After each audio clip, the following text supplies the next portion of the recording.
നമസ്കാരം. ഞാനിപ്പോൾ ഉള്ളത് ട്രിവാൻഡ്രം സെൻട്രൽ സ്റ്റേഡിയത്താണ്.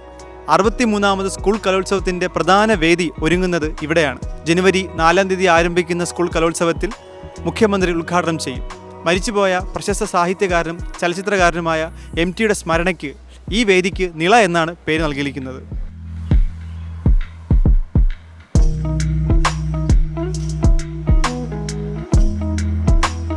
ആയിരത്തി 1957 ആദ്യമായി സംസ്ഥാന സ്കൂൾ കലോത്സവം നടക്കുന്നത്. ഇപ്പോൾ 63ാം വർഷത്തെ സംസ്ഥാന സ്കൂൾ കലോത്സവത്തിൻ്റെ വേദിയാണ് ഇവിടെ ഒരുങ്ങുന്നത്. ഏഷ്യയിലെ തന്നെ ഏറ്റവും വലിയ സ്കൂൾ കലോത്സവമാണ് കേരള സംസ്ഥാന കലോത്സവം. 2023 ചാമ്പ്യൻഷിപ്പ് ട്രോഫി സ്വന്തമാക്കിയത് കാസർഗോഡ് ജില്ലയാണ്. പ്രധാന സ്റ്റേജായ നിളയിലാണ് നാളെ കലോത്സവത്തിൻ്റെ ഉദ്ഘാടന സമ്മേളനം മുഖ്യമന്ത്രി ഉദ്ഘാടനം ചെയ്യുക. കുട്ടികൾക്ക് വേണ്ട എല്ലാ സൗകര്യങ്ങളും ഇവിടെ ഒരുങ്ങിക്കഴിഞ്ഞിരിക്കുന്നു. 24 ട്രയൽ റൂമുകളാണ് സ്റ്റേജിൻ്റെ പിന്നണിയിൽ ഒരുക്കിയിരിക്കുന്നത്. കർട്ടൻ ഉയരുവാൻ ഇനി ഒരു പകലിൻ്റെയും ഒരു രാത്രിയുടെയും ദൈർഘ്യം മാത്രം. 63ാമത് സ്കൂൾ കലോത്സവത്തിൻ്റെ അരങ്ങുകളെല്ലാം ഒരുങ്ങിക്കഴിഞ്ഞു.